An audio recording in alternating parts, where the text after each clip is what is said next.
Haleluya. Mari kita bersorak-sorai bagi Tuhan. Mari kita agungkan nama Tuhan. Hey! Sebab Engkau Allah yang dahsyat Tuhan. Allah mana yang seperti Allah kita. Allah mana yang dahsyat seperti Allah kita. Dia kuat dan penuh kuasa. Tiada Allah yang seperti Dia. Allah mana yang besar seperti Allah kita. Allah mana yang dahsyat seperti Allah kita. Dia kuat dan penuh kuasa. Tiada Allah yang seperti Dia. Dia puaskan jiwa yang dahaga dan girangkan dengan sukacita. Bersorak-sorai hai semua orang, orang yang takut akan Tuhan. Allah mana yang besar seperti Allah kita. Allah mana yang dahsyat seperti Allah kita. Dia kuat dan penuh kuasa. Tiada Allah yang seperti Allah mana. Allah mana yang besar seperti Allah kita. Allah mana yang dahsyat seperti Allah kita. Dia kuat dan penuh kuasa. Tiada Allah yang seperti Dia. Dia puaskan jiwa yang dahaga dan girangkan dengan sukacita. Bersorak-sorai hai semua orang, orang yang takut akan Tuhan. Dia puaskan jiwa yang dahaga dan girangkan dengan sukacita. Bersorak-sorai hai semua orang, orang yang takut akan Tuhan. Hosana, Hosana, Hosana. Hey, haleluya. Sebab Roh Allah ada di dalam kami dan kami mau menari bagi Tuhan. Hey.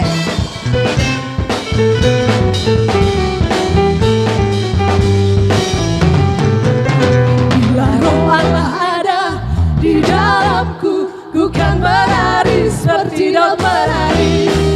Bila Roh Allah ada di dalamku, ku kan menari seperti daun menari. Ku kan menari, ku kan menari, ku kan menari seperti daun menari. Ku kan menari, ku kan menari, ku kan menari seperti daun menari. Bila Roh Allah ada di dalamku, ku kan menari seperti daun menari. Bila Roh Allah ada di dalamku, ku kan menari seperti daun menari. Ku kan menari, ku kan menari, ku kan menari seperti daun menari.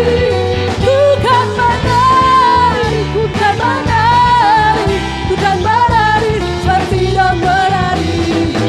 Ku kan menari, ku kan menari, ku kan menari seperti daun menari. Ku kan menari, ku kan menari, ku kan menari seperti daun menari. Ku kan menari seperti daun menari. Ku kan menari seperti daun menari.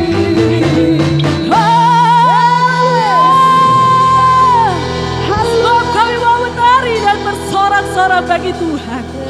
Haleluya, haleluya, haleluya. Terima kasih Tuhan. Terima kasih Tuhan. Sebab hanya di dalam hadirat-Mu Tuhan ada ketenangan. Sebab hanya di dalam hadirat Tuhan ada kelepasan. Sebab kami tahu Tuhan, tiada pengharapan, tiada kuat daripada kekuatan-Mu Tuhan. Dan itu hanya kami temukan di dalam hadirat-Mu.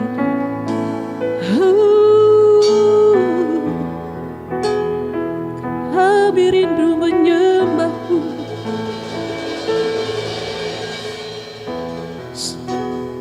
Ku menyembahmu, Rohmu bekerja. Saat ku memujimu, Kau bertahta di atas pujian.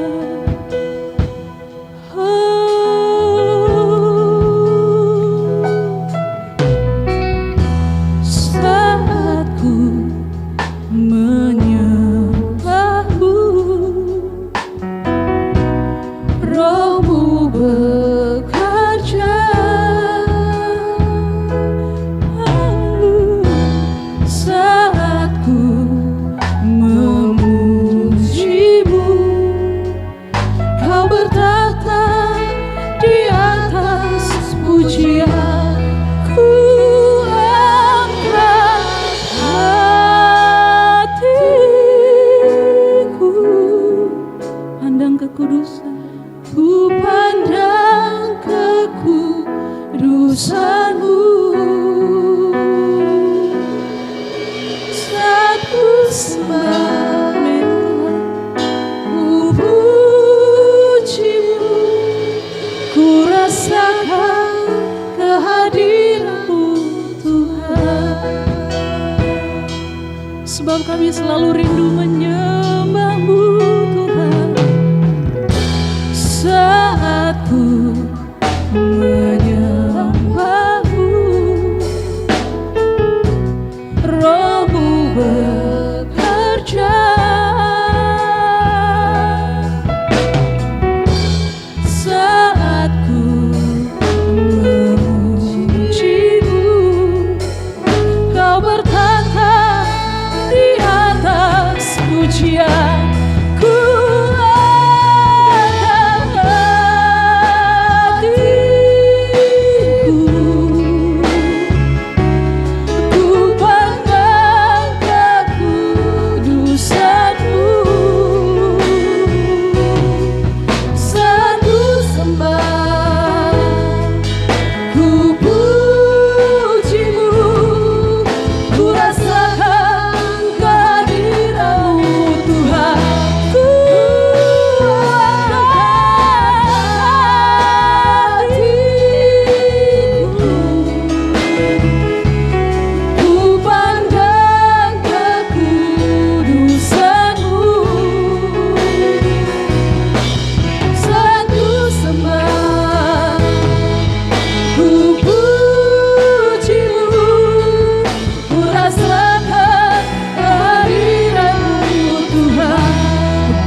kekudusan-Mu, Jesus. Saat ku sembah, ku puji-Mu, ku rasakan kehadiran-Mu Tuhan. Ku angkat hatiku, ku pandang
kasih-Mu, menikmati kasih. Anugerah-Mu, hadirat-Mu, hadirat-Mu,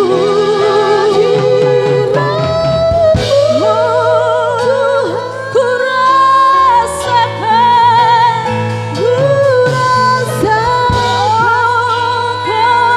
kekudusan-Mu Bapa, kekudusan-Mu Bapa, penuhiku sebab kami rindu selalu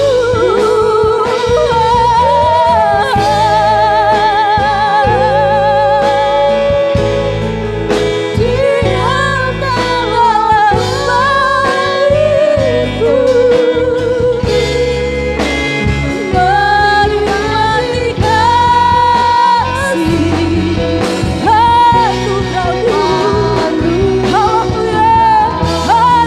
hidupku, menikmati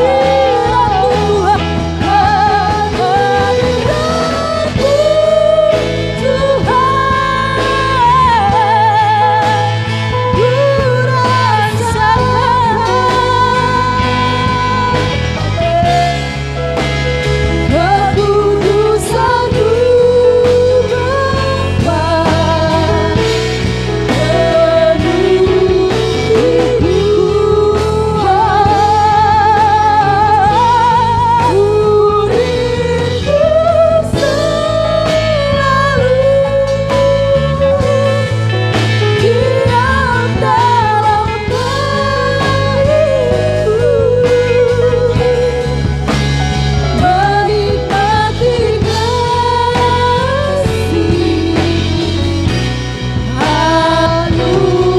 Haleluya, hadirat-Mu, hadirat-Mu Tuhan, hadirat-Mu Tuhan, ku rasakan kekudusan-Mu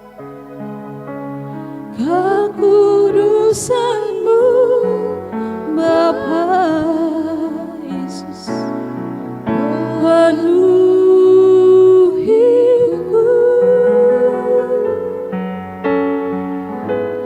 ku rindu selalu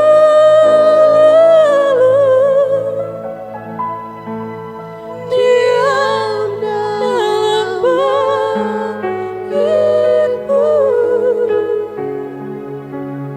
menikmati kasih anugerah-Mu, menikmati kasih-Mu, menikmati kasih. Anugerah-Mu, menikmati kasih-Mu Tuhan, menikmati kasih.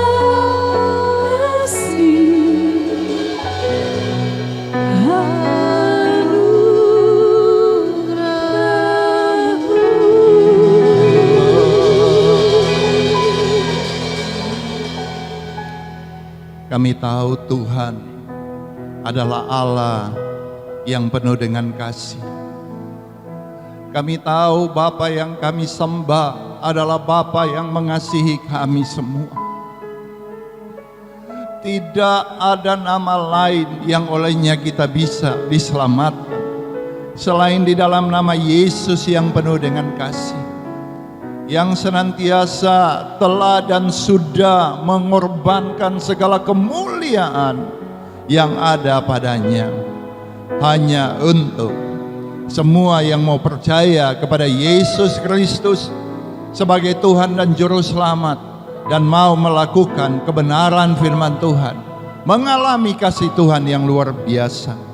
Terima kasih Bapa, di dalam nama Yesus kembali kami akan dikuatkan oleh kebenaran firman Tuhan yang senantiasa boleh membangun kami, yang senantiasa boleh memberikan kami satu pengharapan yang pasti, bukan pengharapan yang sia-sia. Sebab di dalam kebenaran firman Tuhan, pengharapan itu ya amin dan pasti, yang membuat kami dikuatkan, yang membuat kami diteguhkan di dalam nama Tuhan Yesus Kristus.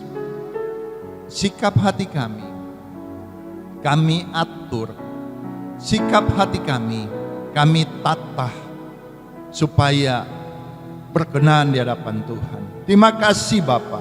Di dalam nama Yesus kami siap untuk diisi dengan kebenaran firman Tuhan. Haleluya. Sama-sama katakan amin. Shalom warga kerajaan Allah. Ya, kita kembali lagi boleh bertemu di dalam kasih Yesus yang senantiasa boleh memberikan kekuatan kepada kita. Nah, masih dalam rangkaian khotbah bagaimana kita kuat di dalam tekanan, bagaimana kita kuat di dalam masalah persoalan yang ada. Sebab saya mau katakan selama kita masih hidup, pasti masalah persoalan itu pasti ada, senantiasa ada di dalam kehidupan kita. Tetapi yang menjadi masalahnya apakah kita kuat atau tidak. Yang lalu kita sudah belajar daripada Raja Hizkia, daripada Hana, daripada perempuan yang mengalami pendarahan selama 12 tahun. Nah, pada pagi ini kita akan belajar daripada Daud. Daud ini salah satu sosok tokoh Alkitab yang saya sangat kagumi. Sekalipun badannya tidak begitu kekar, tidak begitu tinggi untuk ukuran bangsa Israel pada saat itu, tetapi dia senantiasa mempunyai satu kekuatan yang luar biasa, sehingga di dalam masalah persoalan tekanan yang senantiasa bertubi-tubi datang menimpa Daud, dikejar oleh Raja Saul, kemudian dikudeta oleh anaknya Absalom, kemudian dikejar oleh musuh-musuhnya Filistin. Tetapi Alkitab mencatat Daud senantiasa muncul sebagai pemenang. Apa yang menjadi kunci keberhasilan Daud? Nah, di Mazmur 108 ayat 14, disitulah dituangkan oleh Daud salah satu kunci keberhasilannya. Kenapa dia begitu luar biasa di dalam mengatasi masalah yang ada. Kita akan baca sama-sama Mazmur 108 ayatnya yang ke-14. Dengan Allah, ya, katakan lagi bersama dengan saya, dengan Allah akan kita lakukan perbuatan-perbuatan gagah perkasa, sebab ia sendiri atau sebab Allah sendiri akan menginjak-injak para lawan kita. Katakan menginjak-injak para lawan kita. Ternyata salah satu kunci keberhasilan daripada Daud ketika dia senantiasa muncul sebagai pemenang di dalam tekanan persoalan yang senantiasa datang dalam kehidupannya adalah dia sangat paham bahwa dia ada bersama-sama dengan Allah. Katakan amin. Dia sangat tahu, dia sangat mengerti bahwa Allah senantiasa memberikan dia kekuatan, Allah senantiasa memberikan dia kemenangan, sehingga sekalipun berjuta-juta lawan mau menyerang dia, tetapi faktor dengan Allah itu yang membuat dia mengalami kemenangan. Katakan amin.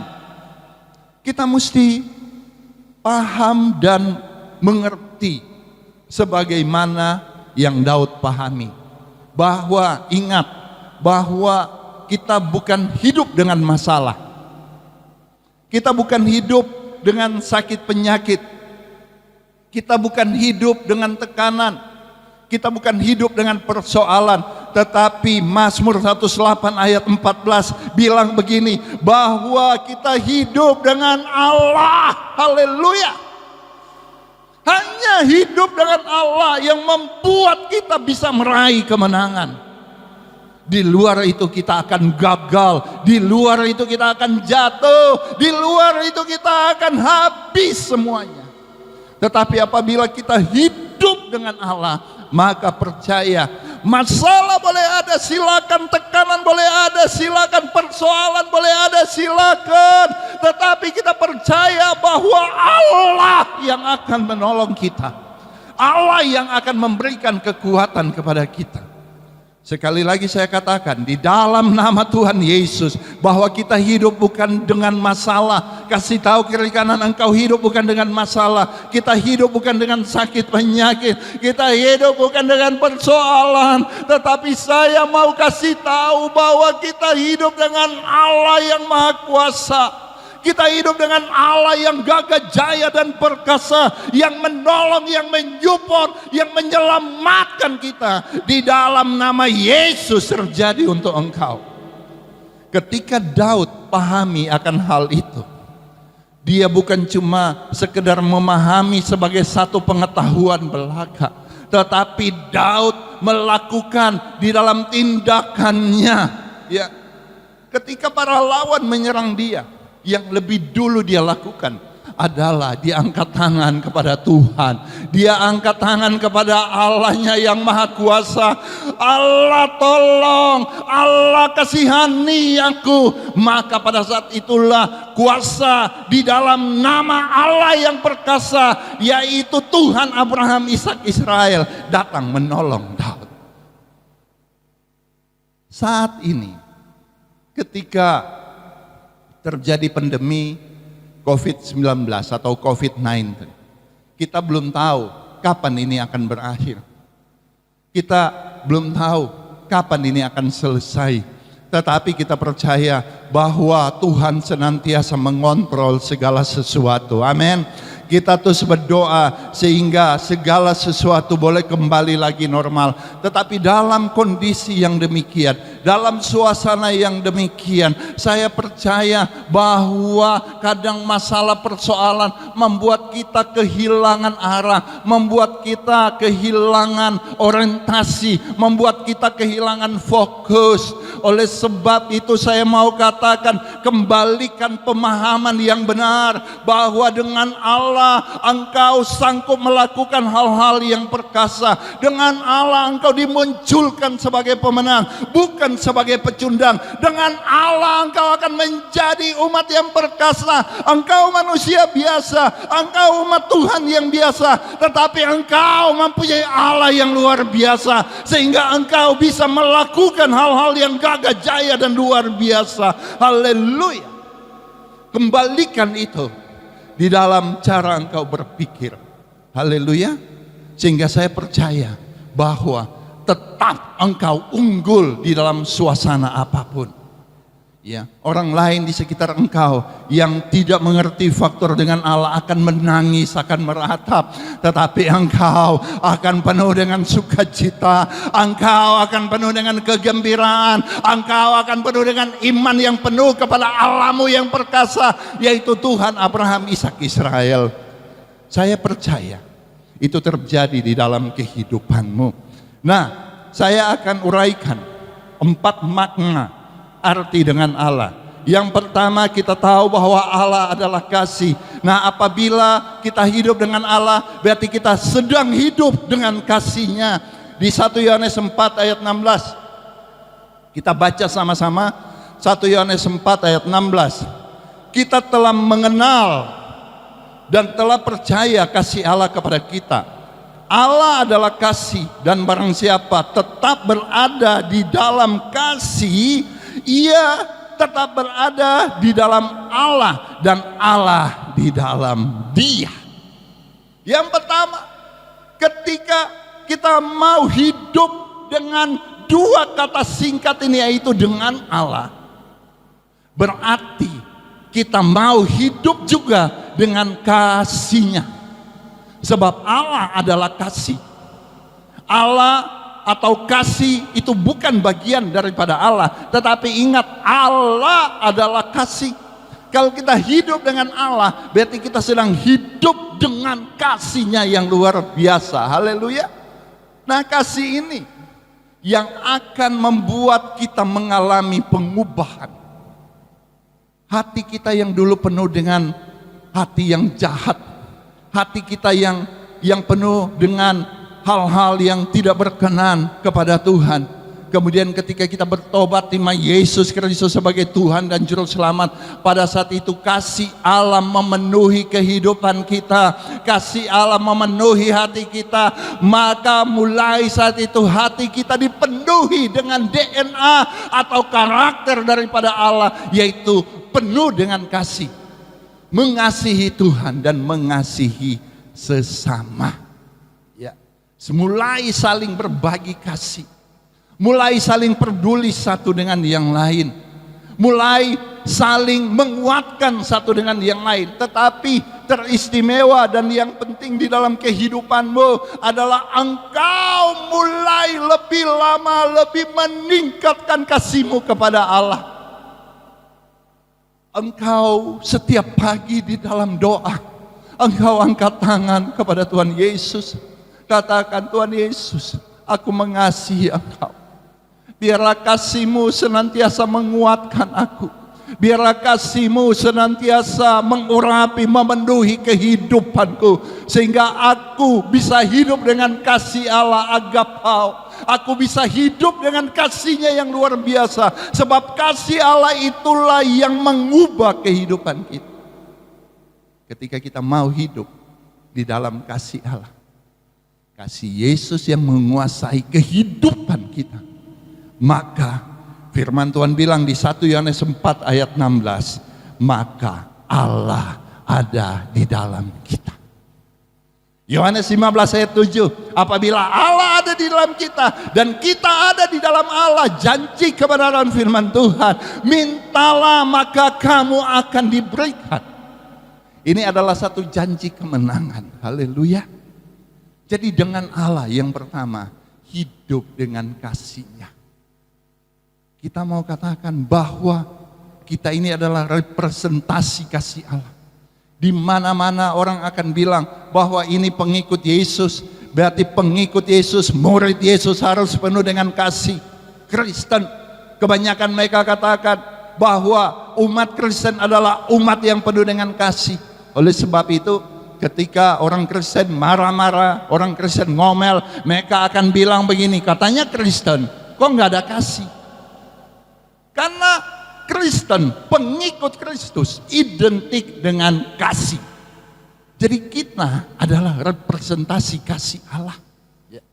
Kita bukan cuma representasi gaya hidup yang glamor, dijauhkan di antara kita, tetapi ingat satu hal yang sangat penting, bahwa kita adalah representasi kasih Allah.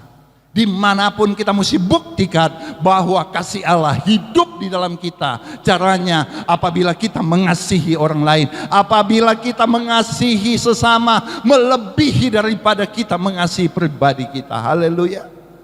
Banyak yang berkata, Pak Pendeta, Pak Doni susah untuk melakukan itu. Tetapi saya mau katakan, susah atau gampang tergantung daripada bagaimana engkau berpikir. Susah atau gampang tergantung bagaimana engkau memahami. Sebab janji kebenaran firman Tuhan Lukas 1 ayat 37, bagi Allah tidak ada yang mustahil. Kalau engkau katakan engkau sanggup hidup di dalam kasih Allah, maka kekuatan kerajaan Allah, the kingdom power, akan menguasai engkau, dan engkau sanggup untuk melakukan sebagaimana predikatmu sebagai representasi kasih Allah. Kasih salam kiri kanan, kasih tahu engkau representasi kasih Allah. Haleluya. Kemudian yang kedua, arti dengan Allah adalah engkau harus hidup dengan kemurahannya. Tadi sebelum acara ini dilakukan kami doa, dan saya memimpin satu pujian Pantekosta Lama, yaitu kemurahannya lebih daripada hidup. Saya renungkan lagu ini, benar Tuhan, ternyata kemurahan Tuhan melebihi hidup yang kita hidupi sekarang. Hanya karena kemurahan Tuhan kita boleh hidup sebagaimana yang Tuhan mau. Banyak orang hidup di luar kemurahan Tuhan. Banyak orang hidup di luar kasih karunia anugerah Tuhan. Tetapi kita boleh bersyukur bahwa kita boleh hidup di dalam anugerah Tuhan, dan itu hanya kemurahan Tuhan. Nah, Di Roma 2 ayat 4 bilang begini, maukah engkau menganggap sepi kekayaan, kemurahannya, kesabarannya, dan kelapangan hatinya? Tidakkah engkau tahu bahwa maksud kemurahan Allah telah menuntun engkau kepada pertobatan? Katakan amin. Ya, kadang kita menyepelekan apa yang sudah Tuhan buat di atas kayu salib dengan kemurahannya yang luar biasa, dengan belas kasihannya yang sangat ajaib dan dahsyat, sehingga kita boleh mengalami berkat Tuhan yang luar biasa. Kadang kita sangat memandang enteng akan hal itu. Di Roma 2 ayat 4 ditegaskan, apakah engkau menganggap sepi kekayaan, kemurahannya? Dengan kata lain, apakah kita tidak mau merespon dengan maksimal apa yang Tuhan buat dalam kemurahannya sehingga kita boleh ada di dalam keselamatan? Saya mau kasih tahu, ya, karena kemurahan Tuhan membuat kita hidup. Hanya karena kemurahan Tuhan membuat kita ada dalam pertobatan. Kita boleh terima Yesus sebagai Tuhan dan Juru Selamat. Kita boleh hidup di dalam anugerah Tuhan hanya karena belas kasihan Tuhan. Katakan amin. Hanya karena kemurahan Tuhan kita boleh hidup dalam anugerah kasih karunia Tuhan. Jangan menganggap enteng, jangan memandang dengan sebelah mata apa yang sudah Tuhan lakukan. Ketika kita melakukan kesalahan-kesalahan di dalam dosa yang Tuhan tidak mau untuk kita lakukan, banyak yang bilang, adakah engkau mau menyalibkan Yesus? Bukan cuma pada kali yang kedua, mungkin berkali-kali engkau salibkan lagi Yesus supaya darahnya tercurah untuk menguduskan engkau. Haleluya. Responi kemurahan Tuhan. Bagaimana engkau meresponi bahwa setiap saat, setiap hari engkau harus hidup dalam pertobatan? Ketika malam menjelang engkau tidur, coba engkau cek and recheck, apakah ada salah sepanjang hari itu dalam kehidupanmu? Apakah ada pikiran-pikiran negatif? Apakah ada perkataan-perkataan negatif? Apakah ada sikap hati yang salah di hadapan Tuhan? Saya percaya Roh Kudus yang akan memberikan engkau kekuatan. Ketika engkau mendapati ada kesalahan di dalam pribadimu sepanjang hari yang telah engkau jalani, cepat-cepat berlutut, angkat tangan di hadapan Tuhan, minta kemurahan Tuhan, minta pengampunan, kemudian bangun kembali komitmen untuk tidak melakukan hal yang sama, untuk tidak jatuh di dalam dosa yang sama, untuk tidak jatuh berkali-kali di dalam dosa yang sama. Minta kekuatan kepada Tuhan Yesus, minta kemampuan kepada kuasa Roh Kudus, kemudian engkau mesti bangun satu komitmen, kemauan yang keras, kemauan yang luar biasa untuk mau hidup di dalam kebenaran firman Tuhan. Maka saya percaya kehidupan pertobatanmu makin lama makin baik di hadapan Tuhan, makin lama makin bersinar di hadapan Tuhan, sehingga engkau bisa hidup di dalam kemurahannya. Kemudian arti faktor dengan Allah yang ketiga adalah engkau harus hidup dengan kuasanya. Yohanes 1 ayat 12, tetapi semua orang yang menerima Yesus sebagai Tuhan dan Juru Selamat, diberinya kuasa. Kuasa di sini adalah exousia, otoritas, kuasa untuk memerintah supaya menjadi anak-anak Allah, yaitu mereka yang percaya dalam namanya. Haleluya. Kasih tahu kiri kanan, di dalam kehidupanmu engkau punya kuasa. Haleluya. Ketika banyak yang bilang begini, coba lihat tanganmu, ada tulisan apa di telapak tanganmu? Waktu saya masih kecil, ketika saya masih SD, masih SMP, SMA, belum tahu kebenaran firman Tuhan, saya bertobat tahun 96, ya. Kebanyakan ini menjadi satu guyonan atau permainan. M, miskin. M, melarat. Ya. Kemudian M, apalagi? Mengenaskan. Tetapi ketika saya paham dengan kebenaran firman Tuhan, ketika saya terima Yesus sebagai Tuhan dan Juru Selamat, saya percaya Tuhan memberikan kuasa kepada saya. Juga Bapak Ibu yang sedang mengikuti acara ini, engkau terima Yesus Kristus sebagai Tuhan dan Juru Selamat, maka engkau diberi kuasa untuk menjadi anak-anak Allah. Sekali lagi saya tegaskan dan katakan di sini bahwa kuasa ini bahasa Yunaninya adalah exousia, yaitu kuasa untuk memerintah. Engkau punya otoritas, dikembalikan lagi otoritas di Taman Eden yang hilang. Ketika Adam dan Hawa jatuh dalam dosa, otoritas yang ada di Taman Eden, otoritas yang ada pada Adam dan Hawa yang diberikan oleh Allah yang menciptakan mereka itu hilang akibat dosa. Sehingga alam bermusuhan dengan Adam. Binatang-binatang senantiasa melawan Adam, memberontak kepada Adam. Tetapi saya mau kasih tahu, Yesus datang memulihkan otoritas itu dengan syarat engkau terima Dia sebagai Tuhan dan Juru Selamat, maka dikembalikan. Ketika saya mengerti akan hal itu, saya mulai mengubah pola pandangan saya terhadap huruf M yang ada di telapak tangan saya. Saya langsung punya satu pemikiran bahwa M yang ada di tangan saya ini adalah mujizat. Katakan amin. Ini adalah miracle. Katakan amin. Haleluya. Saya mau kasih tahu, engkau dikuasai oleh kuasa kerajaan Allah. Tanganmu adalah tangan yang berkuasa, mulutmu adalah mulut yang berkuasa, perkataan yang berkuasa. Ketika ada yang sakit, datangi, tumpangkan tangan di dalam nama Yesus, pasti sembuh. Maka kesembuhan itu terjadi tentunya seizin daripada Tuhan. Mulai aktivasikan kuasa yang ada dalam kehidupanmu. Mulai maksimalkan kuasa. Saya banyak kali tertawa, ya.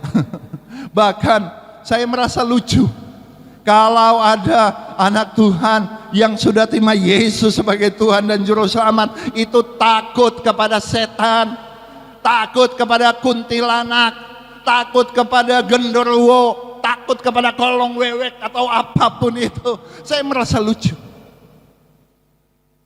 Kalau ada anak Tuhan ketika lewat di kubur, kemudian dia langsung menggigil, ya, bahkan saking ketakutannya bahasa rohnya timbul, ora basi labat takut. Sangat menyedihkan, ya. Saya mau kasih tahu, Tuhan kasih kuasa kepada kita. 1 Yohanes 4 ayat 4, roh Allah yang ada di dalam kita, tunjuk kiri kanan, roh Allah yang ada di dalam engkau, roh Allah yang ada di dalam engkau, roh Allah yang ada di dalam engkau jauh lebih besar daripada roh-roh yang ada di dunia ini. Mulai aktivasikan kuasa roh Allah yang ada dalam kehidupan. Engkau bukan cuma representasi kasih, engkau bukan cuma representasi kemurahan Allah, tetapi engkau adalah representasi kuasa kerajaan Allah. Kalau ada yang kerasukan setan, datangi, ya, kemudian usir setan itu dalam nama Yesus, karena Tuhan memberikan engkau kuasa untuk mengusir setan. Kalau ada yang sakit, kalau ada yang kena COVID-19, datangi, tumpangkan tangan dalam nama Yesus. Percaya, ya, Tuhan memberikan kekuatan kepada engkau untuk menyembuhkan. Yang penting engkau punya iman. Kalau tidak beriman, jangan. Ya, salah-salah ketika imanmu iman yang setengah-setengah. Ketika engkau mau datangi pasien COVID-19, engkau akan tumpangkan tangan. Takut balik. Bangun imanmu di dalam kuasa, sebab engkau ditentukan sebagai representasi kuasa. Engkau harus hidup di dalam kuasa. Kemudian yang terakhir, faktor dengan Allah adalah engkau harus hidup dengan kekudusannya. 1 Petrus 5 ayat 15-16. Tetapi hendaknya kamu menjadi kudus di dalam seluruh hidupmu, sama seperti Dia yang kudus. Saya bacakan lagi untuk ayat ini. Tetapi hendaknya kamu menjadi kudus di dalam seluruh hidupmu, sama seperti Dia yang kudus yang telah memanggil kamu. Sebab ada tertulis, kuduslah kamu sebab aku kudus. Kekudusan adalah harga mati untuk kita anak Tuhan. Kekudusan adalah menjadi fokus, menjadi apa? Topik atau poin yang utama di dalam kehidupan kita. Bukan cuma di satu bagian kehidupan kita yang harus kudus, tetapi firman Tuhan bilang di 1 Petrus 5 ayat 15-16 bahwa hendaklah kamu menjadi kudus di dalam seluruh hidupmu. Katakan seluruh hidupmu. Dan sama seperti Yesus yang kudus. Banyak yang berkata, Pak Doni, susah hidup kudus.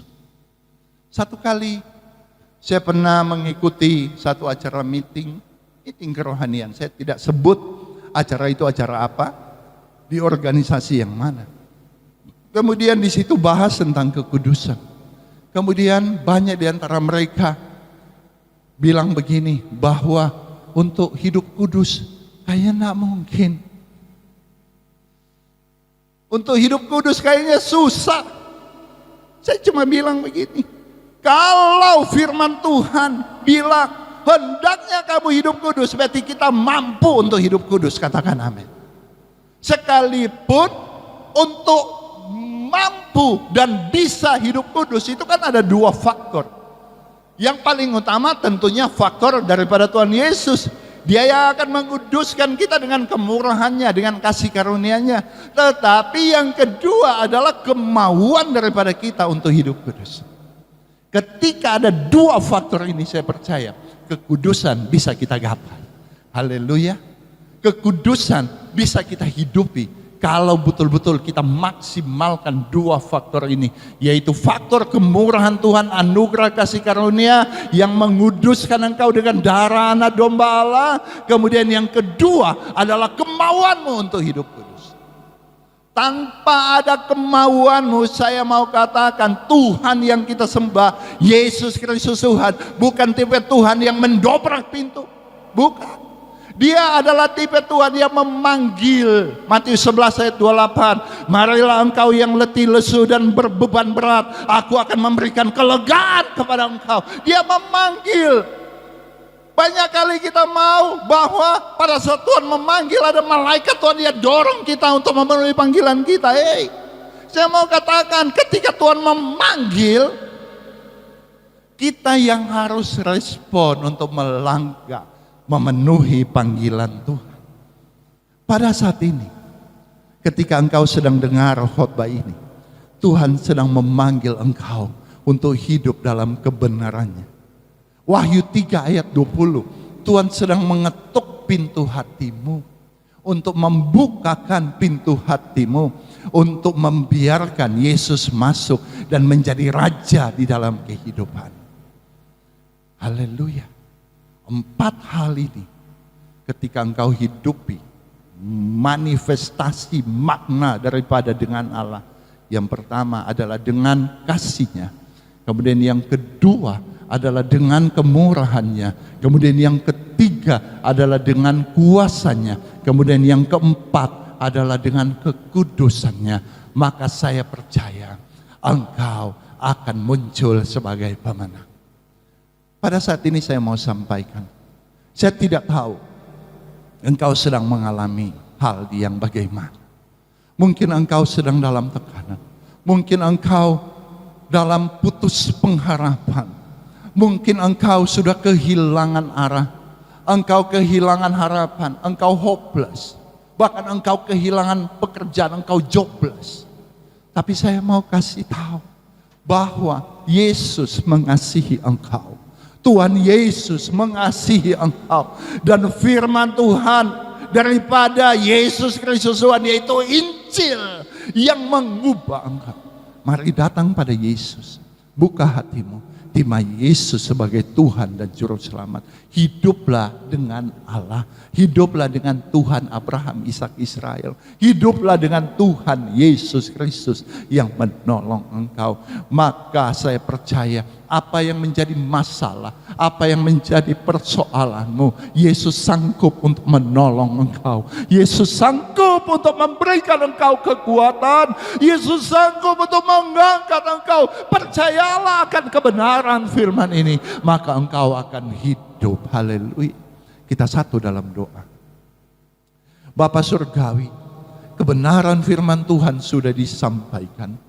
Tolong mereka yang mendengar dan mengikuti firman ini. Mampukan mereka di dalam nama Yesus. Mungkin kehidupan mereka dalam satu penderitaan. Mungkin kehidupan mereka kehilangan harapan. Bahkan kehidupan mereka kehilangan pekerjaan. Tetapi saya percaya bahwa Yesus Kristus Tuhan adalah Bapa Surgawi yang luar biasa. Dan Bapa adalah sumber daripada segala sesuatu. Saat ini apabila engkau mau terima Yesus Kristus sebagai Tuhan dan Juru Selamat, taruh tangan kananmu di dada. Saya akan berdoa untuk engkau. Bapa Surgawi, engkau lihat kesungguhan hati mereka. Mereka mau menerima engkau, ya Tuhan Yesus, sebagai Tuhan dan Juru Selamat. Mereka yang meletakkan tangan kanan mereka di dada mereka. Pada saat ini saya berdoa, engkau dengan kuasa-Mu yang luar biasa turun untuk memulihkan kehidupan mereka. Di dalam nama Yesus saya percaya mulai saat ini Yesus Kristus Tuhan menjadi Tuhan dan Juru Selamat, menjadi Raja, dirajakan, dituhankan di dalam kehidupan mereka yang membuka hati untuk menerima Yesus Kristus sebagai Tuhan dan Juru Selamat. Kemudian yang kedua, apabila saat ini engkau dalam kondisi yang mengalami kelemahan tubuh, mungkin engkau sedang terbaring di rumah sakit, atau mungkin engkau sedang terbaring di kamar tidurmu dalam kondisi yang sakit. Saat ini engkau imani 1 Petrus 2 ayat 24, oleh bilur-bilur Yesus di atas kayu salib engkau mengalami kesembuhan. Kau percaya Yesus sanggup memulihkan sakitmu. Engkau angkat tangan di hadapan Tuhan Yesus. Saya akan berdoa. Bapa Surgawi, engkau lihat tangan-tangan yang terangkat. Mereka butuh kesembuhan. Engkau lihat kondisi sakit mereka. Mungkin dokter sudah vonis bahwa sakit penyakit mereka tidak bisa disembuhkan. Tetapi saya percaya di dalam nama Yesus, engkau adalah dokter di atas segala dokter. Engkau sanggup menyembuhkan segala macam sakit penyakit. Bahkan yang mati dibangkitkan dalam nama Yesus.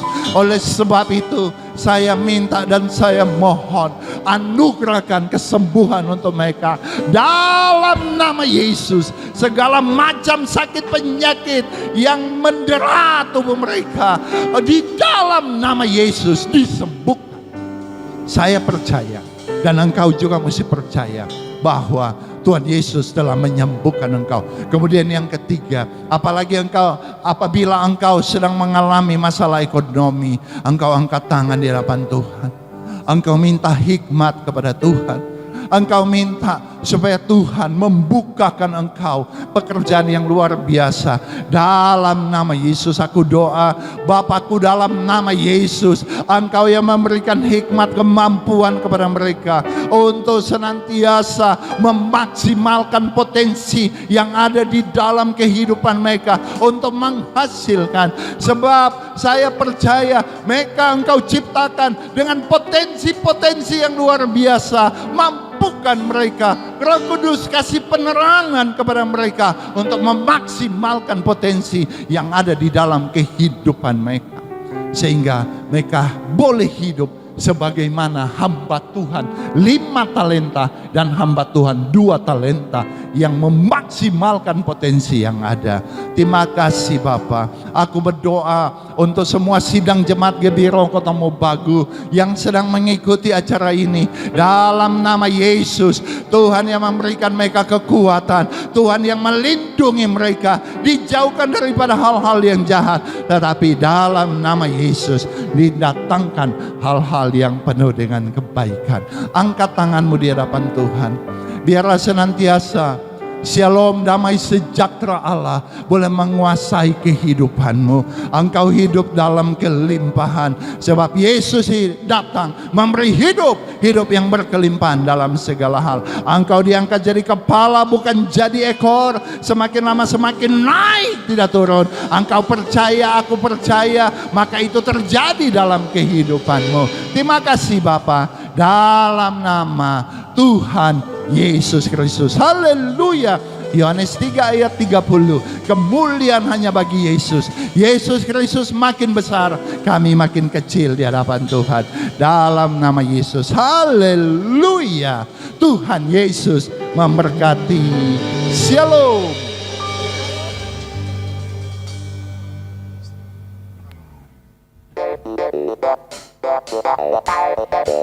Haleluya.